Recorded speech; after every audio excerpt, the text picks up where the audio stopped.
ಹೆಚ್ಚು ಕಮ್ಮಿ 20,000ಕ್ಕೂ ಹೆಚ್ಚು ಜನ, 20 ಲಕ್ಷಕ್ಕೂ ಹೆಚ್ಚು ಜನ ಹೊರಗಡೆಯವರು ಬಂದು ಇಲ್ಲಿ ವಿವಿಧ ರೀತಿಯಲ್ಲಿ ಕೆಲಸ ಮಾಡ್ತಾ ಇದ್ದಾರೆ.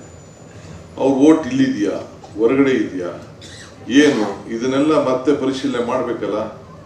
ನಾವು ನಮ್ಮ ರಾಜ್ಯದಲ್ಲಿರುವಂಥ ಮತದಾರರಿಗೆ ಶಕ್ತಿ ಕೊಡಬೇಕು, ಹೊರಗಡೆಯವ್ರಿಗೆ ಶಕ್ತಿ ಕೊಡಬೇಕು.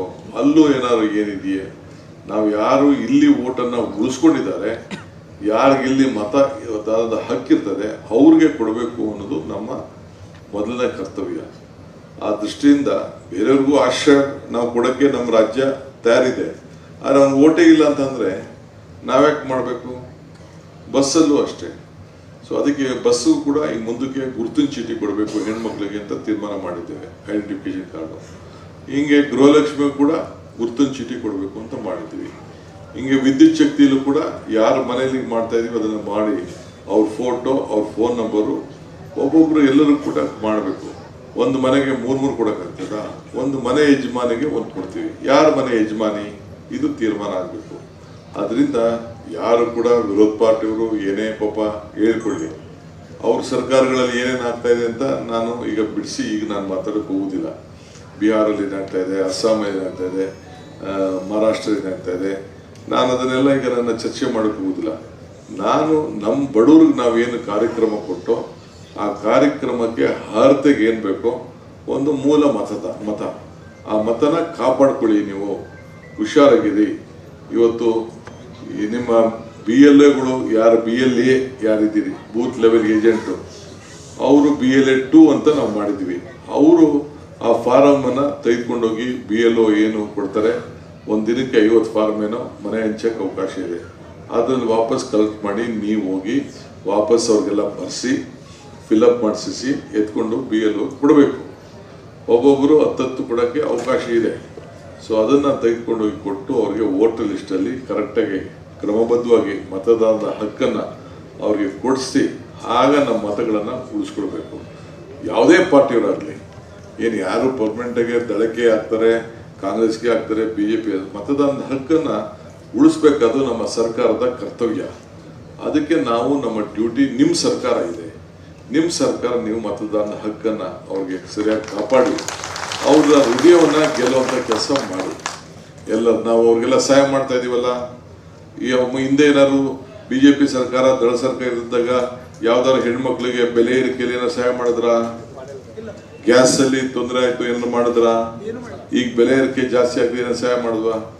ನಾವು ಪ್ರತಿ ಕುಟುಂಬಕ್ಕೂ ಸರಾಸರಿ ವಿದ್ಯುತ್ ಶಕ್ತಿ 200 ಯೂನಿಟ್ಗೆ ಸುಮಾರು 1,500 ರೂಪಾಯಿ ಖರ್ಚಾಗ್ತದೆ. 2,000 ರೂಪಾಯಿ ಅಕೌಂಟ್ಗೆ ನೇರ ಹೋಗ್ತಾ ಇದೆ. ಅಕ್ಕಿ ಕೊಡ್ತಾ ಇದ್ದೀವಿ, 10 kg ಅಕ್ಕಿ ಕೊಡ್ತಾ ಇದ್ದೀವಿ. ತಿರ್ಗಾ ಎಲ್ಲ ಹೆಣ್ಮಕ್ಳುಗಳೆಲ್ಲ ಬಸ್ಸಲ್ಲಿ ಓಡಾಡ್ತಾ ಇದ್ದಾರೆ, ಅವ್ರಿಗೆಲ್ಲ ಫ್ರೀ ಕೊಡ್ತಾ ಇದ್ದೀವಿ. ಸರಾಸರಿ 5,000 ರೂಪಾಯಿ ಆಗ್ತದೆ. 5,000 ವರ್ಷಕ್ಕೆ 60,000 ರೂಪಾಯಿ, 65,000 ರೂಪಾಯಿ ಅಷ್ಟು ಕೊಡ್ತಾ ಇದ್ದೀವಿ. 2-3 ಜನ ಹೆಣ್ಮಕ್ಳಿದ್ರೆ ಅದು ಬೇರೆ ಎಕ್ಸ್ಟ್ರಾ ಖರ್ಚಾಗ್ತಾ ಇದೆ.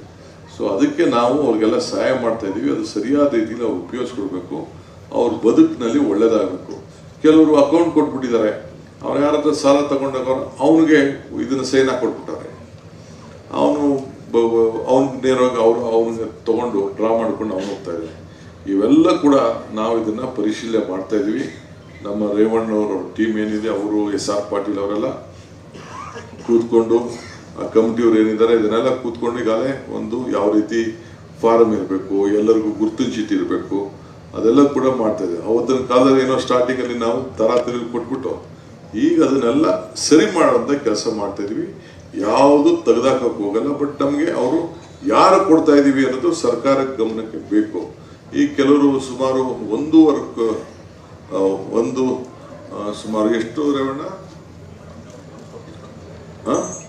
ಅಲ್ಲ, ಇದು ನಮಗೆ ಇದು ಸತ್ತೋಗಿದ್ದವ್ರು ತೊಗೊಂಡಿರೋದು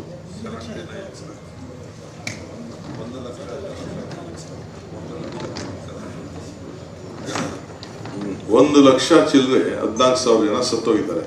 ಸತ್ತೋಗಿದ್ರು ನಮ್ಮ ಸರ್ಕಾರ ತಿಳಿಸಿಲ್ಲ, ಬೇರೆಯವರು ಅದನ್ನು ದುಡ್ಡು ತಗೋತಾ ಇದ್ದಾರೆ. ಸೊ ಇಂಥದ್ದೆಲ್ಲ ಕೂಡ ನಡೀತಾ ಇದೆ. ಸೊ ಆ 100 ಕೋಟಿಗೂ ಹೆಚ್ಚು ಹಣ ಅದರಿಂದ ನಮಗೆ ಉಳಿತಾಯ ಆಗಂತ ಒಂದು ಸಂದರ್ಭ ನಮ್ಮ ಕಮಿಟಿಯವರು ಕಂಡುಹಿಡಿದಿದ್ದಾರೆ. ಸೊ ಅದಕ್ಕೆ ನೀವು ಮುಂದಕ್ಕೆ ನಾನು ಕೆಲವು ವಿಚಾರದಲ್ಲಿ ಈ ಗ್ಯಾರಂಟಿ ಸಮಿತಿಯವರು ಏನು ಕೆಲಸ ಮಾಡಬೇಕು ಮತ್ತೊಂದೆಲ್ಲ ಕೂಡ ನನಗೆ ಸದ್ಯಕ್ಕೆ ತಿಳಿಸ್ತೀನಿ.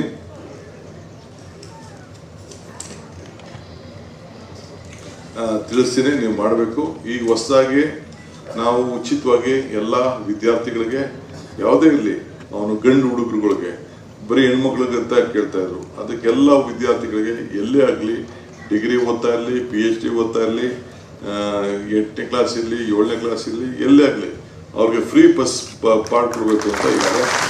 ನಾನು ಅಧಿಕಾರ ತೆಗೆದುಕೊಂಡ ದಿನ ಮಾಡ್ತಾ ಇದ್ದೀನಿ.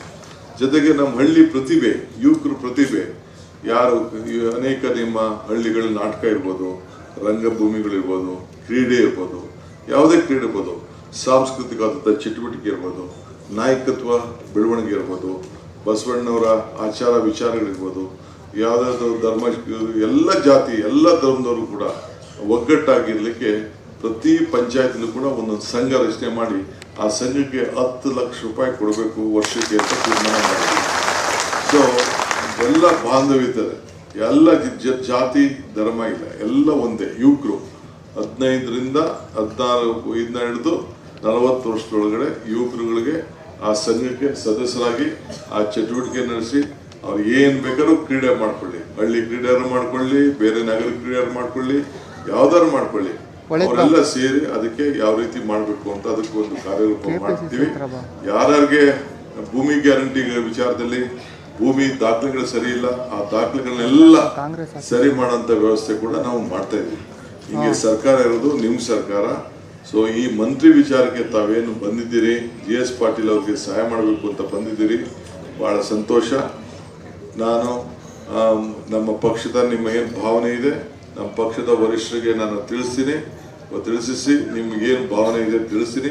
ಆದರೆ ಯಾರು ಕೂಡ ರಾಜ್ಯದಲ್ಲಿ ಯಾವುದೇ ಕ್ಷೇತ್ರದವರಿದ್ದು ಕೂಡ ಈ ರೀತಿ ಬಂದು ಜನ ಕರ್ಕೊಂಡು ಬಂದು, ನಮ್ಮ GS ಪಾಟೀಲ್ ನಮ್ಮ ಪಕ್ಷದ ಅಧ್ಯಕ್ಷರು, ಜಿಲ್ಲಾ ಅಧ್ಯಕ್ಷರು, ನಾನು ರಾಜ್ಯದ ಅಧ್ಯಕ್ಷ, ನನಗೆ ಅವ್ರ ಕೆಲಸ ಎಲ್ಲ ಕೂಡ ನನಗೆ ಗೊತ್ತಿದೆ. ಇರೋದೇ 33 ಸೀಟು, 33 ಕುರ್ಚಿ, 33 ಕುರ್ಚಿ ಎಲ್ಲರಿಗೂ ಹಂಚಬೇಕಾಗ್ತದೆ. ನಾವು ಗಮನದಲ್ಲಿ ಇಟ್ಕೊಂಡು ಪಕ್ಷ ತೀರ್ಮಾನ ಮಾಡ್ತದೆ. ತಾಳ್ಮೆಯಿಂದ ತಾವೆಲ್ಲ ಇರಬೇಕು. ಇಷ್ಟು ಹೇಳಿ ಆಯ್ತು. ನಿಮ್ಮ ಭಾವನೆ ಈಗ ನಾನು ತಾಳ್ಮೆಯಿಂದ ಇರ್ಲಿಲ್ವೇ? ನಾನು ಇರ್ಲಿಲ್ವೇನಪ್ಪ?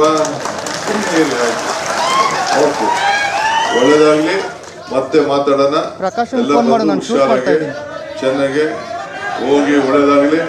ಪಕ್ಷ ವಾಪಸ್ಸು. ನಿಮ್ಮ ಗುರಿ 2028ಕ್ಕೆ ನಮ್ಮ ಸರ್ಕಾರ ತರೋದು ನಿಮ್ಮ ಗುರಿ ಆಗ್ಬೇಕಷ್ಟೇ. ಹೆಚ್ಚಿನ ವಿಡಿಯೋಗಳಿಗೆ ಪ್ರತಿಧ್ವನಿ ಯೂಟ್ಯೂಬ್ ಚಾನೆಲ್ ಸಬ್ಸ್ಕ್ರೈಬ್ ಮಾಡಿ, ಬೆಲ್ ಐಕಾನ್ ಕ್ಲಿಕ್ ಮಾಡಿ.